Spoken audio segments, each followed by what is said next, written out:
సన్న బియ్యం కార్యక్రమం ప్రతి రేషన్ బియ్యం తీసుకోవాలంటే ఎవరికి తీసుకోవాలంటే అవి దొడ్డు బియ్యం అని ఆలోచించేవాళ్ళు. పేదవాళ్ళు మాత్రం తినాలంటే చాలా కష్టంగా ఉండేవాళ్ళు.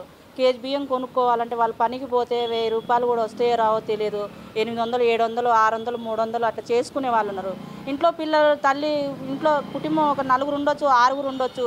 వాళ్ళు రైస్ కొనుక్కోవడానికే ఉంటే రెంట్ ఏం కట్టుకుంటారు, ఇంట్లో సోమత ఏంటి, మంచి ఏంటి, చెడు ఏంటి అని అన్ని విధాలుగా ఆలోచించేవాళ్ళు.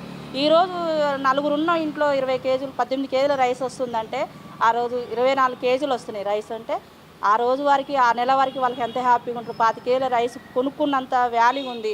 అందులో ఒకటి రైస్ బాగుంటుంది, మంచిగా వాళ్ళంతా హ్యాపీగా ఉంటున్నారు.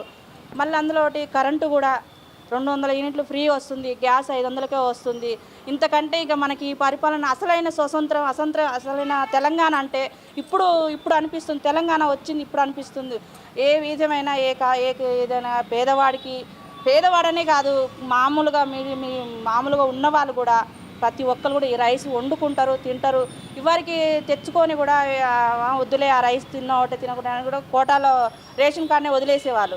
అలాంటిది ఇప్పుడు ప్రతి ఒక్కరు కూడా 1వ తారీఖు కాంచి 20వ తారీఖు వరకు కూడా లైన్లు కట్టి రైస్ తీసుకుంటారు. అంటే ఏ విధంగా తీసుకుంటారంటే సన్న రైస్ ఉంది కదా, సన్న రైస్ అంటే కల్తీ లేని ఈ రైస్ తింటే కూడా ఎలాంటి వాళ్ళకు కూడా రోగాలు అన్నది కూడా చాలా దూరంగా ఉంటాయి. ఇప్పుడు మనం కొట్లలో కొనుక్కుంటాం, కేజీ ఎంత ఉంటుందంటే 55, 65, ఒక్కోసారి 80 రూపాయల రైస్ కూడా వాళ్ళు కొనుక్కునే సోమతి లేక కూడా నూకలు కూడా కొనుక్కొని వండుకునే స్థితిలో ఉంటారు.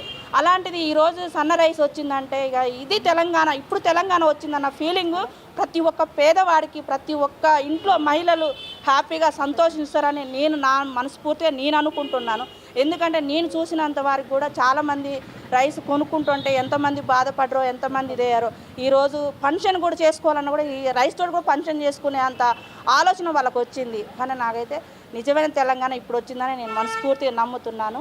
రేవంత్ అన్నకి హృదయపూర్వకంగా ఈ 6 గ్యారెంటీలో ఏ ఒక్క గ్యారెంటీ కూడా ఇది వేస్ట్ అని అనిపించలేదు. ఫ్రీ బస్సు అది ఎలా ఉంటుందంటే ప్రతి ఒక్కరు అనొచ్చు, ఫ్రీ బస్సులు ఏముందని అనొచ్చు. ఒక ఇంట్లో ఒక మహిళ ఊరికి వెళ్ళాలంటే 100 రూపాయలు అవుతుంది. అది ఒక ఇంట్లో 2 మహిళలు ఉంటారు, 3 మహిళలు ఉంటారు. 3 మహిళలు ఉన్నప్పుడు ఇప్పుడు హైదరాబాదే వెళ్ళాలి.